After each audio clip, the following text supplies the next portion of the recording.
મારું નામ મુટાજ ગણી મોમાઈભાઈ છે. હું આજે મારી વાર્તાનું નામ છે જાદુઈ ઘંટડી. મારી શાળાનું નામ છે શ્રી સેઢાબાદ પ્રાથમિક શાળા.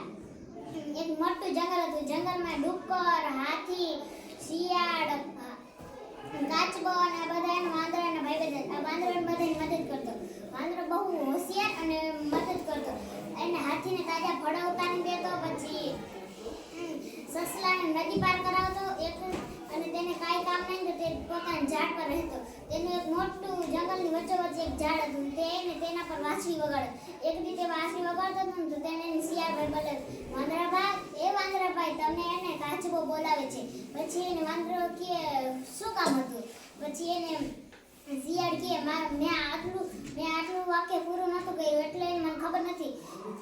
પછી શિયાળ પૂછે, શું વાંદરા તું અહીંયા રોજે આ વાંસળી વગાડે છે, શું આ ઝાડ સાંભળતો હશે? તો વાંદરો કે હા, આ ઝાડ મારે એને રોજે નવી એને ધૂનો સાંભળે.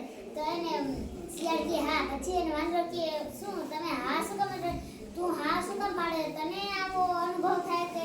તો એને શિયાળ કે ના, એને તું મારા મનમાં પાગલ છો. આમ કરતા કેટલા દિવસો વીતી ગયા. અને એક દી એને હા વાંદરાને પોતાની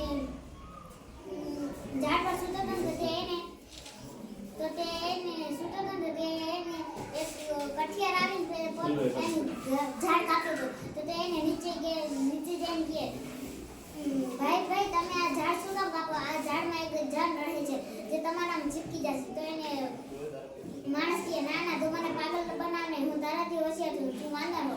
આમ કરી એને વાંદરાને પોતાનું ઘર બચાવતું તો તેને કઠિયારાની નજર નથી તો તે ટકી ડાળ પર ચડી અને મોટા અવાજને બોલે, આ કોણ છે?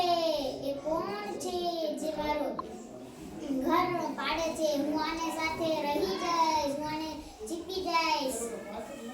જો તે આપણે બે સારા દોસ્ત બની રહેશું. તું જ્યાં જઈ હું ત્યારે સાથે આવી. આમ સાંભળી કઠિયારો બી ગયો. પછી તે એને નીચે ગયો અને ભાગી ગયો.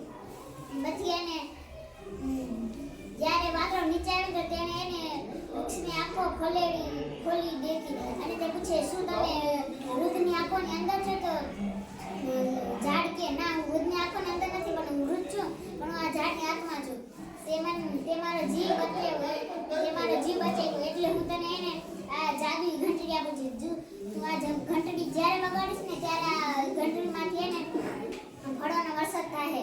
ભગવાન તને ફળો આપશે. પછી એને તે ઝાડે કહ્યું, આ વાત યાદ રાખજે, તું આ એને દિવસમાં એક જ ફેરે આ ઘંટડી વગાડી શકે. વાંદરે કહ્યું હા. પછી તે એને પોતાના દોસ્તોને બોલાવ્યું. ડુક્કર, હાથી, સસલું, કાચબો, હરણ, શિયાળ ને બધાને બોલાવીને આખી વાર્તા કહીને તો હરણ કે સસલા તે તો સારું કામ કર્યું. ચાલ આપણે તે ઘંટડીની પરીક્ષા લેવી જોઈએ. પછી એને તે કહે હા આપણે પરીક્ષા લેવું. પછી તેને વાંદરાએ ઘંટડી વગાડીને તેમાંથી એને ફળો પડ્યા અને શિયાળે પોતાની ટોપલી ઉપાડી આવ્યો. પછી એને જેટલા ખાવા હતા ને એટલા ખાધા ને બીજા પોતાના ઘરે લઈ ગયા. આમ થોડાક ચાલ્યું. પછી એને એવી બપોરે એને વાંદરો આમથી આમ કૂદકા મારતો હતો ને એક ડાળથી બીજી ડાળ તો તેને એને એક પાકેલા કેળાનું ઝાડ દેખાડ્યું. તો તેને માથે સરળતાથી ચડી શકતો હતો, પણ તેને એને ટંકોડી વગાડવી હતી. તો એને તે ટંકોડી વગાડવાનો પ્રયત્ન કર્યો તો તે ટંકોડીમાંથી એને ફળો પડ્યા નહીં. પછી એને તે એને ગુસ્સો થઈ ગયો ને જતો ન તો તેને શિયાળ દેખાડ્યો. શિયાળ સૂતો હતો ને તે એને શિયાળને પૂછે, શિયાળ તે આજે બપોરે મારામાંથી ફળો લીધા હતા, તારા પાસે હે તો મને થોડોક દે ને. તો શિયાળ કહ્યું ના, હું આંગળી બધા ખાઈ ગયું એટલું મારા પાસે હે નહીં. પછી એને વાંદરા ગુસ્સો આવે ને તેને મનમાં વિચાર્યું, કાલે સવારે હું એને બધા ફળો એકલા જ ખાઈ લઈશ, કોઈને આપીશ નહીં. આમ કરીને બીજી સવાર થઈને તો તેને બધા ફળો જેટલા તેને ખવાય ને એટલા ખાઈ લીધા. અને બીજા ફળોને ઝાડની પાછળ સંતાડતો હતો ને તો ઝાડની હાથમાં બોલે, વાંદરા તું આમ શું કરે? વેચીને ખાવું પડે તારે. શું આ ઘંટડીનો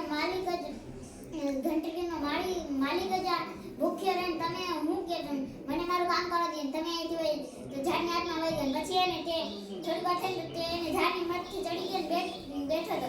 પછી થોડી વાર થઈને તો તેના ભાઈબંધ આવીને કહે, કાલ શિયાળ વાળ ટંકોડી વગા. પછી એને તે ટંકોડી વગાડી અને પછી એને તેમાંથી ફળો ને પડ્યા તો કોઈ એને શિયાળ શિયાળ ઉપર ના વાંદરા ઉપર શક ના કર્યું. પછી જાતા હતા તો તેને એને શિયાળને એને બદબુ આવી. તે ઝાડની પાછળ ગયો તો એને કહ્યું, હાથી ડુક્કર શિયાળ કાચબા બધા અહીંયા આવો, જો અહીંયા ફળોની બોરી ભરેલી છે.